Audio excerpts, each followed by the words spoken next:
Good morning. Welcome to the Sunday session of the Better Business Workshop. This is our first session on a Sunday morning, and it's an opportunity to dive into stuff in a lot more detail. It's going to be very practical. We're going to be giving a lot of tips, 10 top tips on a variety of subjects. And I'll be joined every Sunday morning around this time by a variety of guest speakers. So today I'm joined by my colleague, Gareth Hughes from Action Coach. Gareth, good morning. How are you? It's great to see you on a Sunday morning. Good. Thanks, Mark. How are you?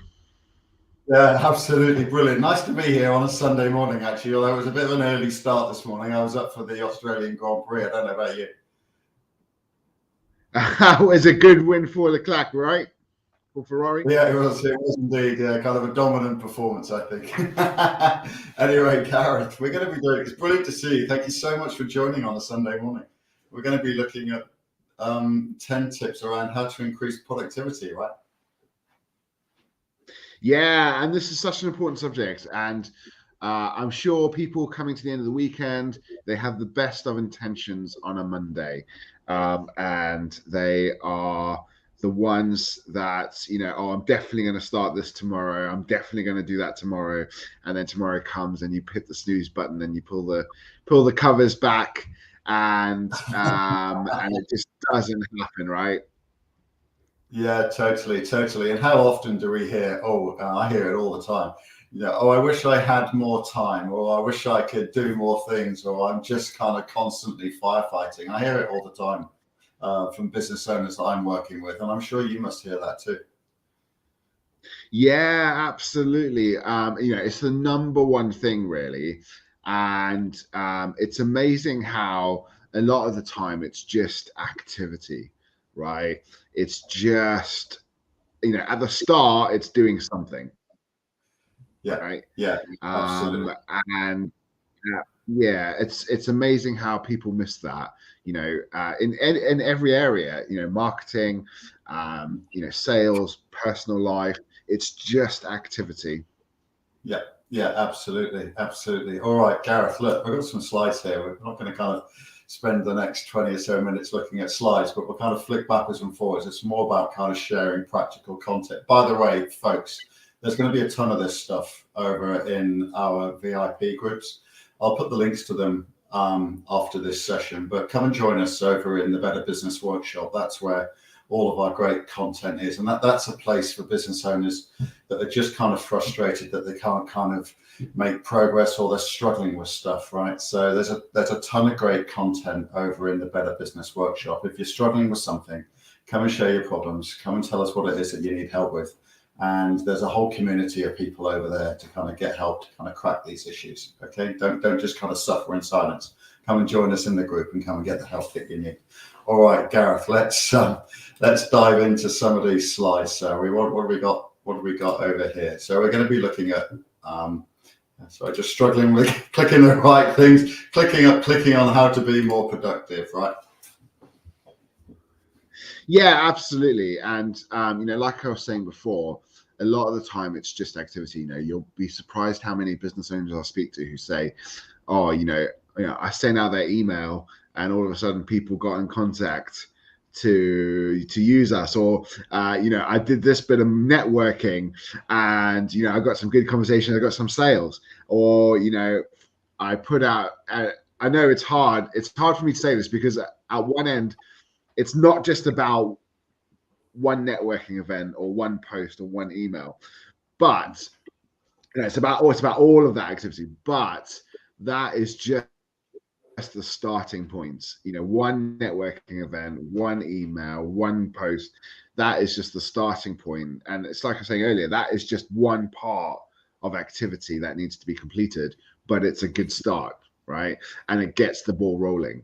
And once that happens, then it starts to have a bit of a snowball effect. Yeah, absolutely. So time's our most valuable resource, right, Gareth? Time's the most valuable resource we have, and it's a diminishing resource. And there's lots that we can do to get more out of our time, right?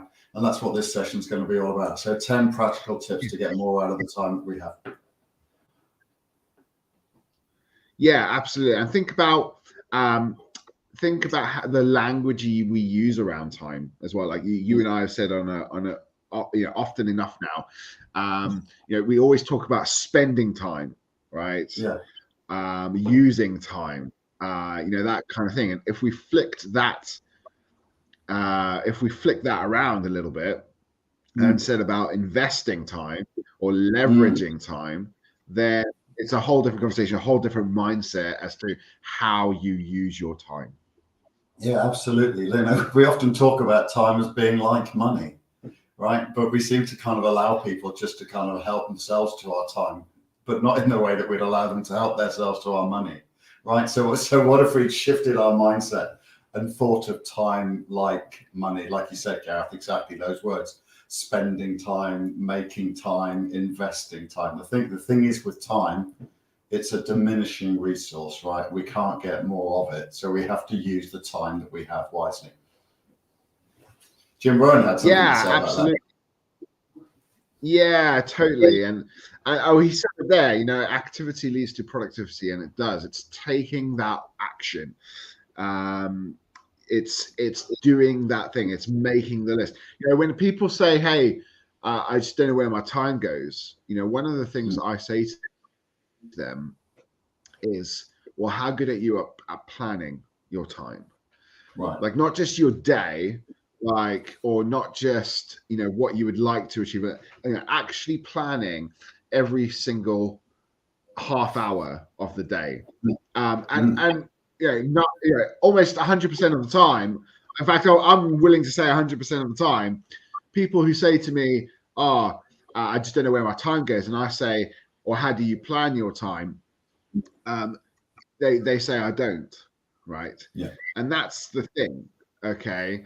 If there was I know we've got 10 top tips here, but if there was an 11th, which is probably the most important, it's how do you plan your time? How do you plan out your day?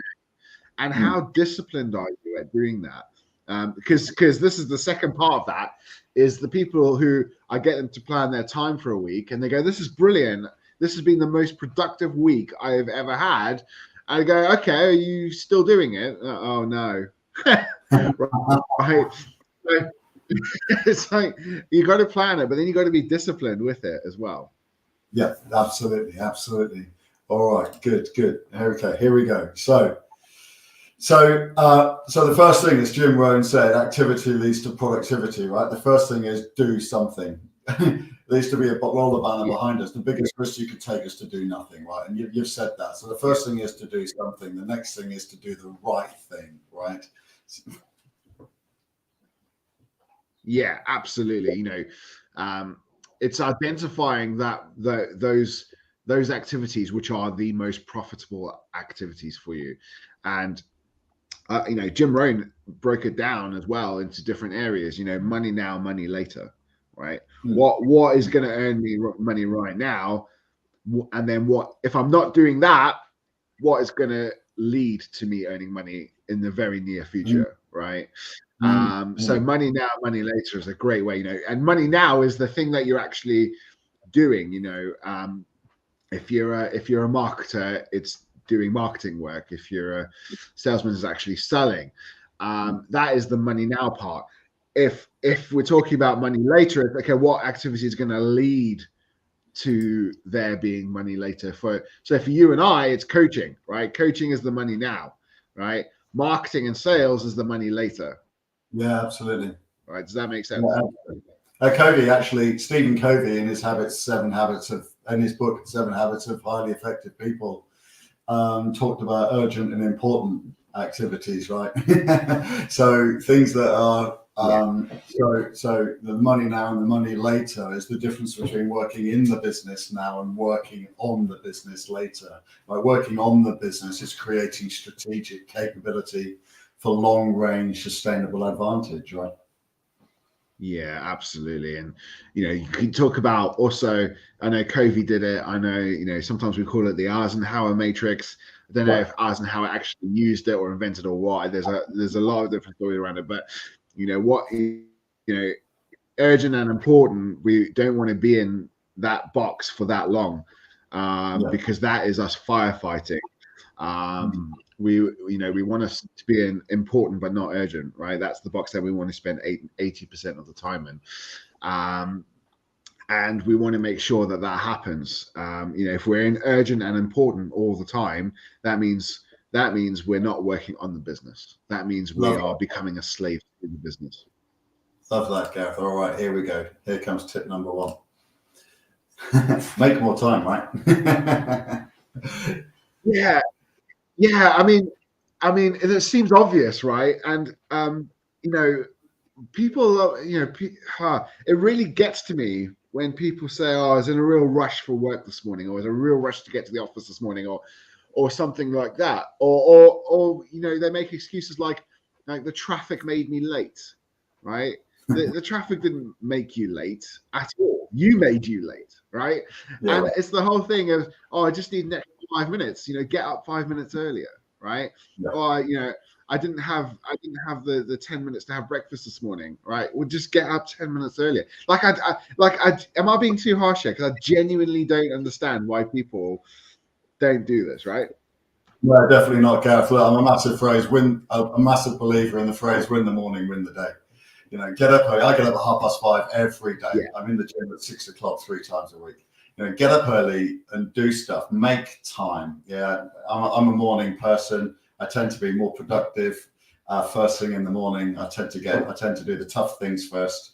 And okay, I go to bed early. All right, people say, "Well, how do you get up at 5:30 every morning?" Well, because I go to bed early. but I tend to get more done early in the day, and I have a more productive morning. I have a more productive day when I get up early and get stuff done. Yeah, I'm definitely a morning person like you, and you're right. People will happily sit up watching Netflix till like 11 or something like that, right? And it's just, I'm just saying, just maybe you don't do that. Exactly. Maybe you turn off, you get some quality sleep. That's because that's the other part of this as well, is getting quality sleep. And making sure that sleep that you do get is of the highest quality possible. But get up earlier seems obvious. It seems obvious, but the people watching this now try and do it in the morning, and the people that are serious will do it, and the people that aren't serious will hit snooze. I was going through.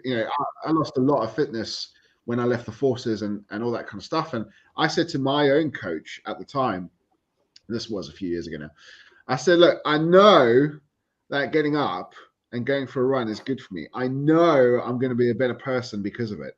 I know that I'm going to get more things done because of it. And I know it's just an all-round better thing for me to do." And he said, "Yeah, brilliant." And I said, "So can I ask a question?" And he said, "Yeah, go on." I said, "Well, if I know all that, why is it in the morning when my alarm goes off, I hit snooze?" Yeah. Right. And then I don't get up. And he said, "Well, it's very simple. It's a very simple answer. I'm surprised you don't know it." I said, "I don't know it." He said, "It's because you're choosing to." Yeah. Right. And at that moment, like all my life choices came into focus, because it is a choice. It's completely a choice. You can either choose to do it or you can choose not to do it. So, my advice is make good choices, right? Always make good choices, right? And it's very true. I was just choosing not to. Yeah. Right? There was nothing stopping me from getting up. And equally, there was nothing stopping me from hitting snooze. I just made the choice. Yeah, it's a choice. It's a choice to be productive, right? Completely, Gareth. You're absolutely yeah, absolutely. Right. Absolutely. So the next one then is either have a team huddle every day or confirm your daily objectives, right? Yeah, so I can expand on this a little bit. And team huddle every day is great. And it's always good to have a bit of an agenda, otherwise these things run on. You don't want it to be too long, but you want to go into, there's 2 or 3 things you need to cover. What did I get done yesterday? What am I going to do today? Yeah. Right. And there's, you can talk about all things around that. What are the barriers to achieving that? What's going to help you do that? What can I do as your boss to help you achieve that? That's all great stuff. But as long as you're covering, what did I do yesterday? What am I doing today? I think that's a great start. Yeah, definitely. And also be really clear around what the goal is. What does a successful day look like? How do you know when you've achieved it? How do you know at the end of the day when you've made it successful? Yeah, no, take that a stage further. And one thing that I ask people now is, if you believe your business is the best business in the world at what you do, and clearly you do because you're in business, right? Otherwise, what are you doing running your business that way? So if you believe your business is the best business in the world at doing what you do, if you believe your business is a world-class business, what does a world-class day look like for your team, right? Totally. And you can even say that to your team, like you work in a world-class business, okay?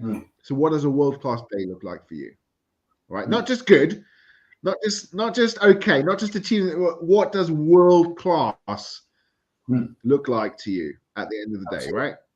Right. The other thing, building on that, Gareth, is some people say, why would I have daily objectives? What's all that about? Well, basically, if you set an annual objective, when does stuff get focused on? At the end of the year. If you set a monthly objective, stuff gets focused on at the end of the month. If it's weekly, it gets done on a Friday. So why wouldn't you make it daily? Just break things down into bite-sized chunks, right? It's all about the marginal gains. Yeah, and there's a couple of things on that. Humans are, naturally go towards pleasure and away from pain, right? And a to-do list is a painful thing, right? Yeah. So humans naturally move away from a to-do list. And there's people who are watching this now who are going to go, well, a to-do list really works for me. Okay, that's great. All right. But if you had a goals list, an objectives list, instead of a to-do list, then that is naturally for humans a much better thing to have. And I've got an example. If your to-do is to make 50 phone calls, right? That seems like a lot, okay? And you're going to naturally shy away from that. If your goal is to find one client that day, yeah, that's a more pleasurable experience. It just so happens that in order to get to that one client, you've got to make 50 phone calls. Yeah. But have a goals list, have an objectives list instead of a to-do list. Yeah, and make them daily. Make them daily because you'll be more productive, right? Good. All right. What's the next? Drink more water and eat a healthy breakfast. Absolutely. Yeah. It's a struggle. I'm going through this with my teenage daughter right now who refuses to eat breakfast. And I don't know why, but just starting the day right, like we were talking about earlier, just starting the day right is really, really important. And part of that is having decent drinks that aren't full of sugar, and having a nice kind of like well-rounded breakfast. Yeah, absolutely. Yeah, and by the way, if my PT, if Lydia's watching or Adam are watching, they're going to find this one really funny because this is a constant conversation that we have. But absolutely, I know that I have better days when I get up and drink a pint of water straight away and get some food into my system to drive my metabolism. Yeah, absolutely, I'm a much more productive person when I do those two things. There's no doubt about that. Yeah, it's so important, really important. All right, the next one. This is a key one, and there's kind of more to this than kind of the superficial, right? Yeah, totally. And it says they're always exercise on Monday, and there's a good reason for that. One is we naturally work in rhythms as humans, so exercising on a Monday makes you more likely to carry on doing that through the week. The other thing is, people go, I'll start that next week, or I'll start it next month, or something like that. How about starting? What's wrong with starting now? There's nothing wrong with starting now. You just putting it off. You're making it less likely that you'll do it. I have my step counter on my phone, and I have a goal that I have to achieve every day. And it is like a little tick. It is like a little serotonin tick when I achieve that goal, right? And it's a little, punch in the gut when I don't achieve the goal. Absolutely. Look, we all produce stress, and you're right to mention serotonin. We all produce stress. Life is just stressful. It's a natural fight or flight mechanism for our body. Going back to when we were cavemen, for our body biologically to kind of deal chemically with stress, right? And we produce adrenaline and things like that. The way to offset that is go back to that fight or flight environment. When we exercise, our body produces serotonin, which deals with stress. So there's good kind of chemical reasons why we should go and exercise, apart from, it's become a superficial thing about, you got to look this way, you got to, lose weight, be healthy, all that kind of stuff. But actually, just exercising, moving, doing something helps us to produce serotonin, right? And address that kind of that chemical balance in our bodies. And I've got the best training partner in the world, which is my dog, because she has to be walked. Right, she's a border collie. Yours is on the couch. Yeah, she's a border collie. She's just over a year, and if she doesn't get walked, she goes absolutely crazy. Right, so that is a really great reason for me to get up and get out, because it's not about me; it's about the dog. But it makes me feel good as well. Yeah, absolutely. There's nothing better than that. Going out and having some good exercise, right? Good. All right. Okay. So what's next? The next tip. This is an important one. Guard your time jealously, right? Yeah, if there's one lesson I've learned from really successful people doing this job, it's that they are ruthless, and I mean utterly ruthless about their day. And that, going back to what I said at the start about planning half an hour, really successful people will plan every 5 minutes. If you go in to see the Prime Minister, you only get a 5-minute slot, right? Because that's all they plan in, right? And it comes to the point where they are saying no all the time. Does this conversation help me achieve my goals, right? If it's a no, then don't have it. And when I first started doing the shop, I like to think I'd go for a coffee with anyone, right? Yeah. And because I think I'm a nice person. I like to think I'm a nice person, right? So, but then it's not just a coffee. It's like 20 minutes driving there, a 30-minute coffee, 20 minutes driving back. All of a sudden, you're out the office for over an hour, and you had a conversation that you kind of know wasn't going anywhere. So, although it kind of seems a bit unfriendly or a bit un-British maybe, or a bit ruthless, I always have a point of the conversation. I always say something like, at the start, I'll say something like, what's a great outcome for you of this conversation, right? And if it's just to have a chat, I'm out, which seems unfriendly, but actually I'm just being utterly ruthless about my time. Yeah, absolutely. How often I remember this from my corporate times, you get those people that will come and loiter at the door, or come and sit on the desk, and they're the people that will say, can I just have you just got 5 minutes? Yeah. I call them time terrorists. So you got to kill the time terrorists, right? You got to eliminate the time terrorists. Guard your time jealously. Your time is so precious, and people allow themselves to lose time or waste time by allowing other people to suck it from them, and kind of allow the quality of their day to be deteriorated. Yeah, absolutely. And it happened with me with a client last week, which was, we were having a Zoom call. He had his office door closed because it's a private conversation. One of his employees just walked in, right? Yeah. And it was a bit awkward because we happened to be talking about that particular employee at that particular time. So he just kind of stopped. But I mean, it's not that we were having that conversation.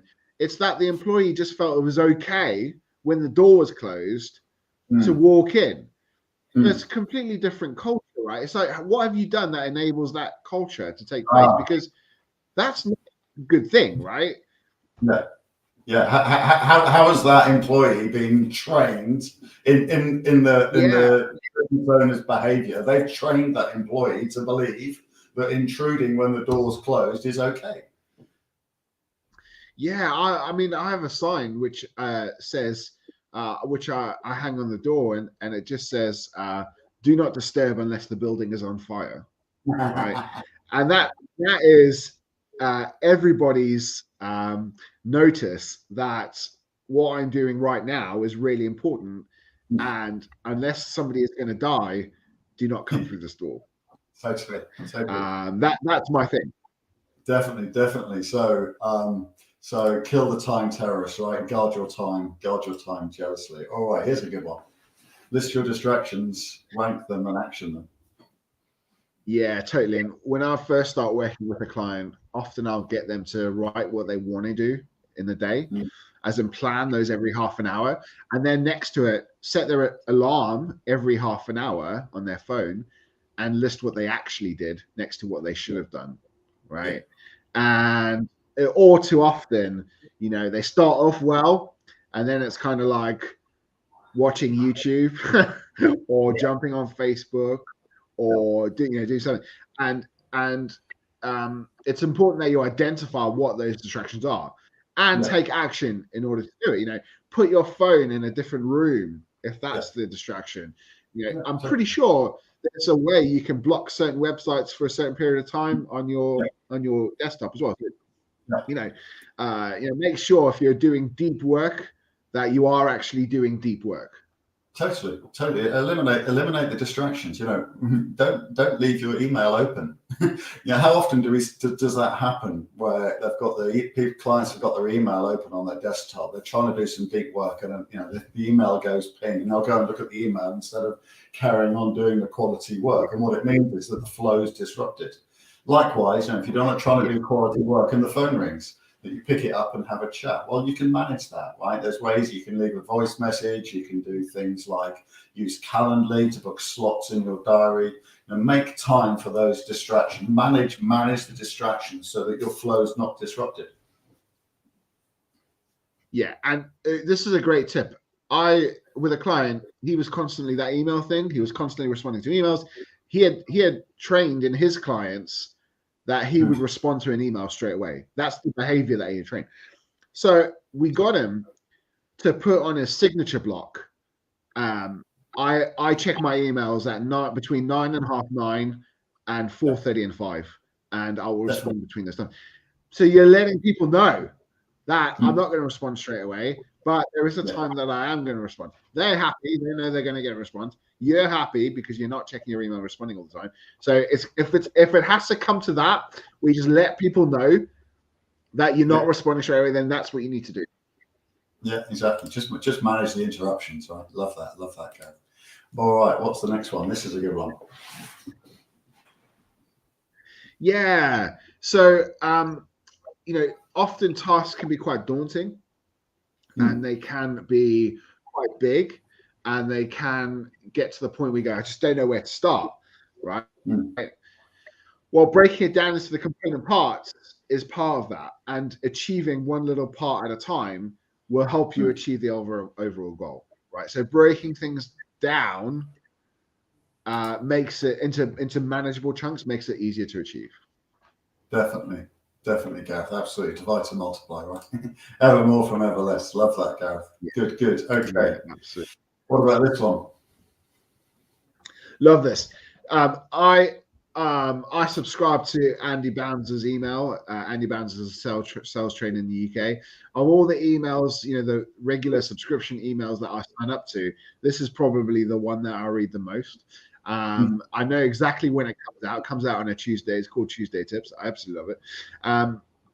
But in one of his emails recently, he talked about, do we use the right channels?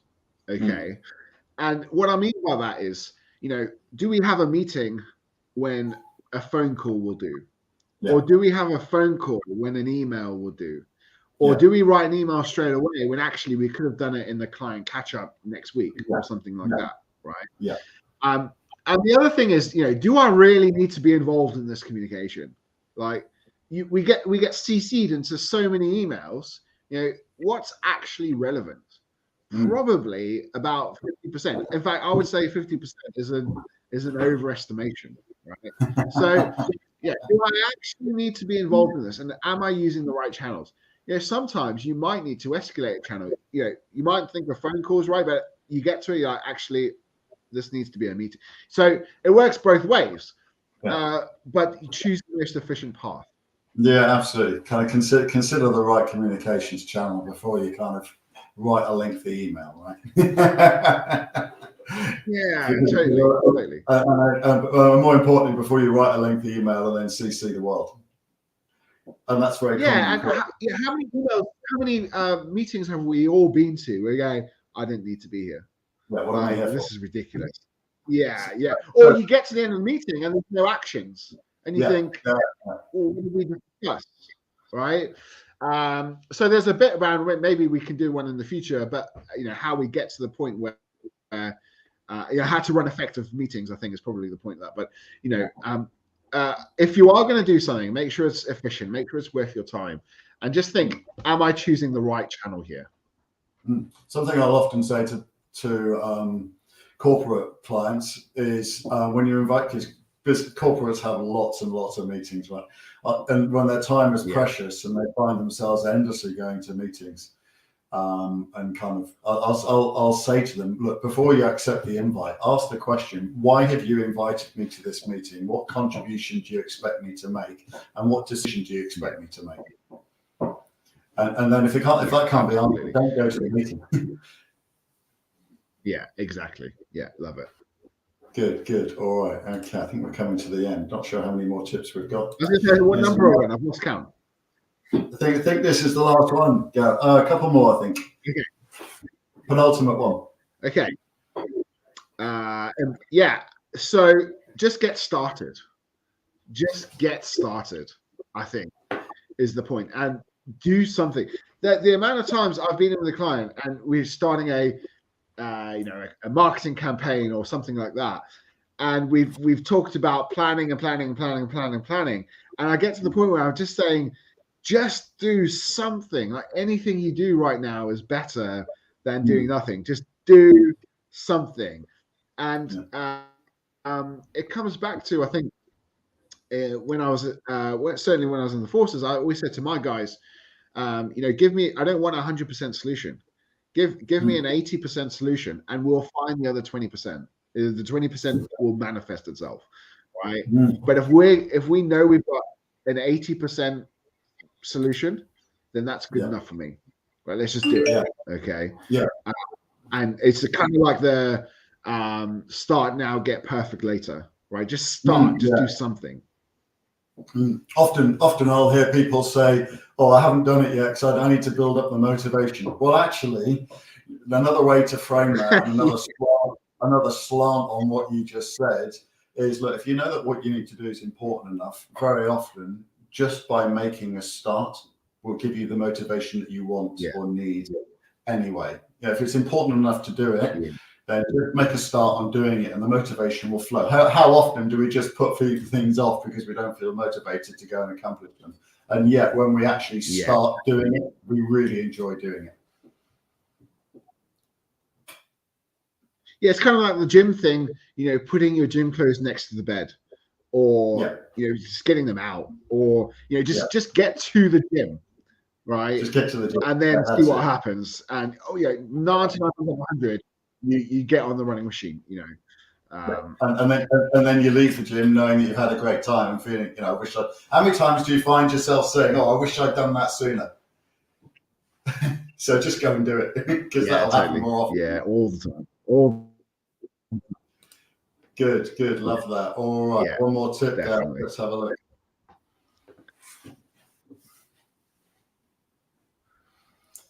Oh, yeah. Okay. So we talked earlier about, I'm a morning person. I think you're a morning person as well, right? So if you're not great at 4 p.m, then don't leave your most important task until 4 p.m, right? Yeah. We all know where we're good, where in the day we're good. I am definitely up until lunchtime That is my most productive time. So I'll make sure I get all my important tasks done, or packed in or scheduled in then. And that means if I've got energy in the afternoon or I can manage it or whatever, then that's great. I can carry on. But it also means I'm not reliant on it. And manage your energy also means make sure you know when your sugar level dips and when it rises, and adjust your food and water intake to suit that. Yeah. And also pick your battles, right? Manage your energy. Kind of make sure that, another way to frame it is prioritize the right things. Put your energy towards the things that are actually going to make a difference. If you spend all of your energy firefighting, then you're not going to have energy to do the things that are going to build long-term capability or actually move you along. So use your energy on the things that are actually going to make a difference. Yeah, absolutely. It's make sure your energy is focused where it needs to be, I think, is the point. Absolutely. Talking of which, it's been brilliant to see you, Gareth. Thank you very much for those 10 top tips. It's been absolutely brilliant. I really appreciate it. I hope you have a really fantastic Sunday with your lovely family. Folks, that was the Sunday session. We're going to be here every Sunday with lots of other expert speakers, along with Gareth, who'll be back on a regular basis. It's going to be very practical. We're going to be sharing 10 top tips on lots and lots of different things. If you want to kind of get more of this content, there's a ton of it over in our VIP group over in the Better Business Workshop. I'll be putting the links to those in the chat, in the comments underneath these posts as soon as we're finished. So look, there's tons of great content over in the Better Business Workshop, and we'd love to see you over there. All right. The purpose of those groups is to help you get the help and support that you need from a vibrant business community that kind of wants to help you to grow. All right. So there'll be lots of content during the week. If you want to get all the good stuff, though, it's over in the VIP groups over in the Better Business Workshop. Gareth, it's been absolutely brilliant to see you. Thank you so much for joining us today. I wish you a fantastic Sunday. Great to see you, Mark. See you soon. Yeah, take care, folks. Have a great Sunday. Bye now.